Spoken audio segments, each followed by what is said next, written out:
Yo, I go on everybody, it's Troy here, Sagitech Telecom. Welcome to another repair video. Today I have here with me a Black & Decker 7504 Jigsaw.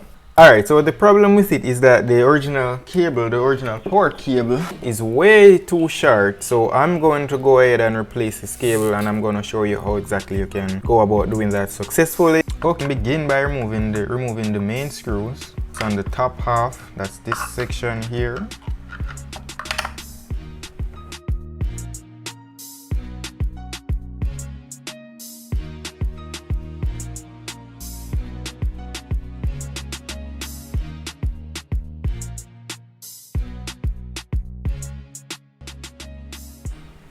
Alright, then after you remove the screws, you can gently lift the top half here, put it aside, so you can get access to the main switch here, which is a double pole single through switch. So 2 inputs, 2 outputs. Whenever you switch it on and off, it closes both the live and the neutral circuit simultaneously, so no current at all will be flowing on the output side of the switch. Alright, so that's that. Now, how to remove the wire from this? So simply put something like a tweezer or a terminal driver down in the hole. Open the notch, down, and lift, and that's it. Okay, so now for the replacement wire, I'll be using this wire here. Okay, so I need to prepare this wire because I'm gonna add some solder to the tips, add some flux to the wires.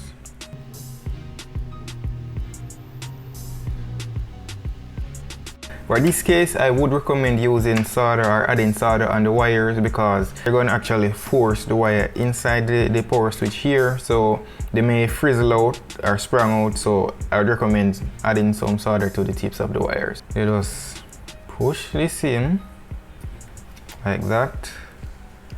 This probably is a bit too long. Cut. Push it in. That should do it.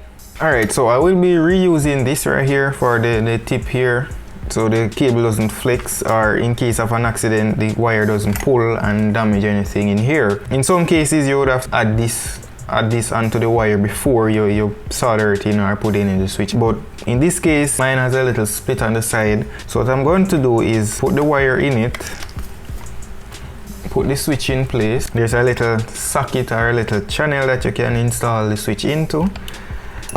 Leave a little extra wire inside. Alright, so push this in a bit, hold the back end, and then just add some super glue, crazy glue, epoxy, whatever glue you have that can hold materials like these. Okay, and let it dry for around 5 to 10 minutes outside of the housing of the jigsaw, so the wire doesn't get glued to the housing of the jigsaw. I can bring back the housing and do everything that I did earlier in reverse.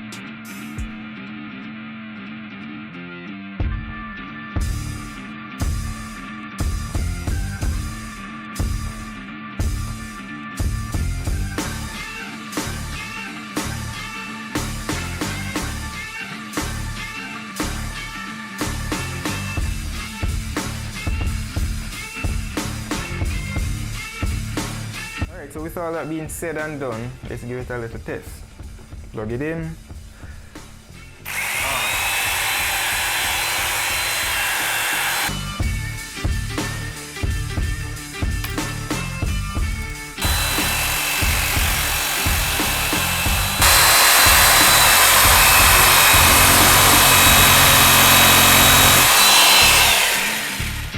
Yeah, it's working fine. Alright, so that's pretty much it for this video. Like, comment, subscribe, and I'll catch you on the next one.